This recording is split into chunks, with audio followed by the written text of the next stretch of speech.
This hearse used to transport thousands of bodies to the funeral home, and now visitors here in Savannah get a chance to ride around in it. This car was actually pushed by the wind and the force of the tornado into the school right here. Police say that there were two women who were walking along this left side of the roadway around 5 o'clock in the morning when one of them was shot. You don't need to be a professional skater to crush it on the ice. Scammers make the emails look legitimate, but those that ask you to verify your account, include misspelled words, or prompt you to act urgently are all just phishing for your personal information or your hard-earned cash. Some people may even try to record themselves behind the wheel, but come Sunday, more than one touch of your phone will be considered a finable offense. Candles and flowers are still laid out here in honor of Tyrese Carter. Friends say he was an up-and-coming music artist who had just finished a performance here at the Crayola Cafe on Bull Street. I counted about 4 detectives who were walking door to door, talking to neighbors, trying to figure out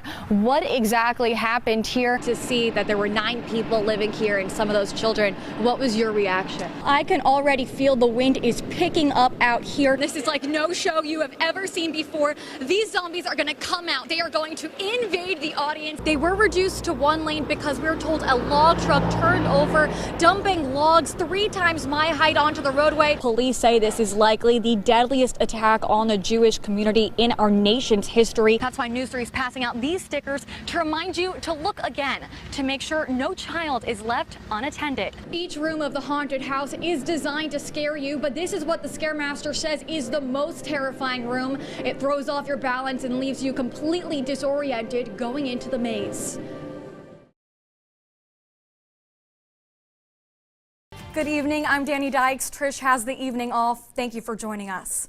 Our top story tonight, people in Effingham County are coming together to remember 2 teenagers. In December, sheriff's deputies found the bodies of Mary and Elwin Crocker Jr. in their own backyard. And back in Savannah, one local leader says he's thinking about a run for the mayor's office. District 1 Alderman Van Johnson told WRUU yesterday that he's gearing up for the race. Here's a quick look at your top 3 on 3 stories you'll need to know before heading out today.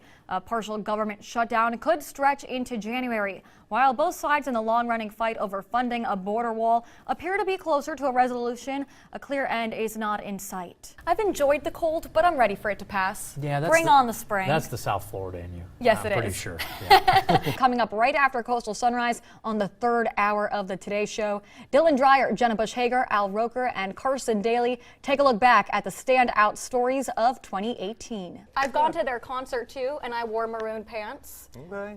You really Adam Levine sang Right to Me. We had a connection. Now to a $1 billion mystery. It involves a winning lottery ticket, one of the biggest ever, sold back in October in a tiny South Carolina town. Don't worry, fans. Netflix is reportedly paying around $100 million to keep all 10 seasons for at least another year.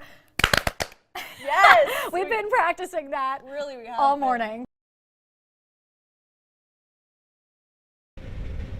It felt like somebody took something from me. The closest that I can describe it is like I lost a son. A loving son, brother, and comrade in arms, taken too young in the line of duty. Trained him, I was responsible for him, and I saw him from the moment that he got to the unit until the moment that he took his last breath. Corporal Joseph Maciel was killed last July during an apparent insider attack in Afghanistan. 2 other service members were injured. Although the 3rd ID soldier was small in stature, comrades say he made a giant impact. He was always willing to try. He was motivated. He had a lot of heart. He was the first friend I made, and as soon as I got to the unit, him and I shared pretty much everything. Soldiers at Fort Stewart are sharing a tree dedication ceremony with Maciel's family, a living tribute to the soldiers who died with bravery and honor. Our fallen comrades, symbolized by each tree, now totaling 469, represent the best of us. To be there for them so that they can see how much he meant to his comrades and to the service. It gives me great honor to be here and go wherever I have to go to make sure that everybody knew who he was and continue his name, be a legacy to everybody and know exactly what he meant to everybody. A legacy on Warriors Walk that will only continue to grow. Danni Dikes, WSAV News 3.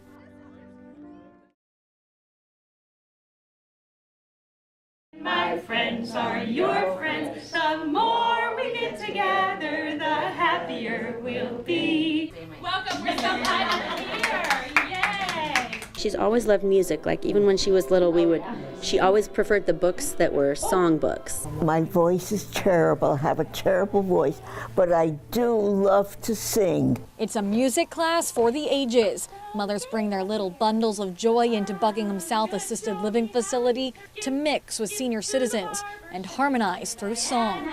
And Diana's with Yana, and Yana's with... Sometimes when I come into setup, they'll be asleep or they'll just be kind of low-key. And as soon as the children come in and they see those little faces, something wakes up inside them and they transform and they glow. I have 7 grandchildren, 5 great-grandchildren, but I don't have little ones like this, and so I love to come down here. Here to Do Re We, where the intergenerational program shakes up old memories while passing along valuable life lessons. What's a dog say? Bringing children into an environment like this helps them understand differently abled people.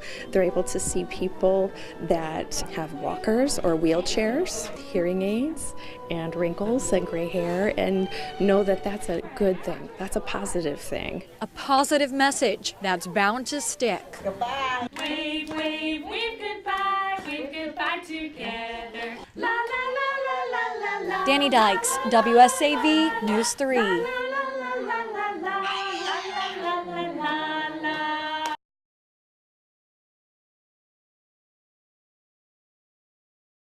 It's like my heart went back 4 years ago about my grandsons.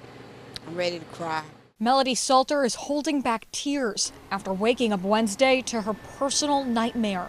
He was all laying down in the bed, and it wasn't for the guy banging on the door, talking about the fire. It could have been worse than what it was.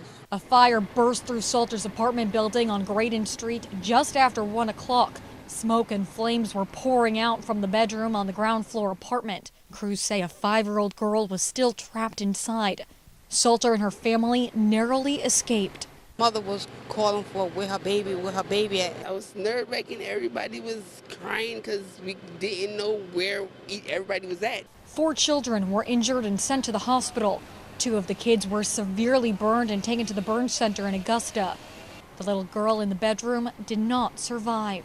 I was feeling crazy because this happened to me 4 years ago. I lost 2 kids before in the fire, so I was trying to do everything in my power to make sure they got out safe. Now clutching to the relief her family is safe, Brown prays for the family reliving her grief. We just trying to figure out where to go now because we don't have nowhere else where to go. My heart goes out to the family.